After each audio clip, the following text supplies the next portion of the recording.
Silicon city ಬೆಂಗಳೂರಿನಲ್ಲಿ ಹಕ್ಕಿ ಜ್ವರದ ಭೀತಿ ಎದುರಾಗಿದ್ದು ನಗರದ ಹೊರವಲಯದ ಹೆಸರಘಟ್ಟದಲ್ಲಿರುವಂತಹ ಸರ್ಕಾರಿ ಪೌಲ್ಟ್ರಿ ಫಾರಂನಲ್ಲಿ H5N1 ವೈರಸ್ ದೃಢಪಟ್ಟಿದೆ.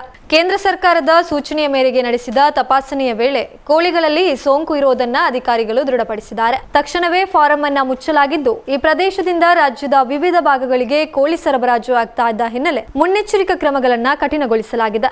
ಏವಿಯನ್ ಇನ್ಫ್ಲೂಯೆನ್ಸಿ ಎಂದು ಕರೆಯಲ್ಪಡುವ ಬರ್ಡ್ ಫ್ಲೂ ವೈರಸ್ ಸೋಂಕಾಗಿದ್ದು ಅದು ಪಕ್ಷಿಗಳಿಗೆ ಮಾತ್ರ ಅಲ್ಲ, ಮನುಷ್ಯರು ಮತ್ತು ಇತರ ಪ್ರಾಣಿಗಳಲ್ಲಿಯೂ ಕಂಡುಬರುತ್ತದೆ. ಈಗ ಇದೇ ವೈರಸ್ ನಗರದಲ್ಲಿ ಕಂಡು ಬರ್ತಾ ಇದ್ದು ಪೌಲ್ಟ್ರಿ ಫಾರಂನಲ್ಲಿ ಕೆಲಸ ಮಾಡ್ತಾ ಇದ್ದ ಕೋಳಿ ಸಾಕಾಣಿಕೆದಾರರನ್ನ ವೈದ್ಯಾಧಿಕಾರಿಗಳು ಕ್ವಾರಂಟೈನ್ ಮಾಡಿದ್ದಾರೆ. ಸುತ್ತಮುತ್ತಲಿನ ಕೋಳಿ ಶೆಡ್ಗಳನ್ನ ತಪಾಸಣೆ ನಡೆಸುವಂತೆ ಪಶು ವೈದ್ಯಾಧಿಕಾರಿಗಳಿಗೆ ರಾಜ್ಯ ಸರ್ಕಾರ ಸೂಚನೆಯನ್ನ ನೀಡಿದೆ. ಗ್ರಾಮ ಪಂಚಾಯತ್ ಮಟ್ಟದಲ್ಲೂ ಎಚ್ಚರಿಕಾ ನೋಟಿಸ್ ನೀಡಲಾಗಿದೆ.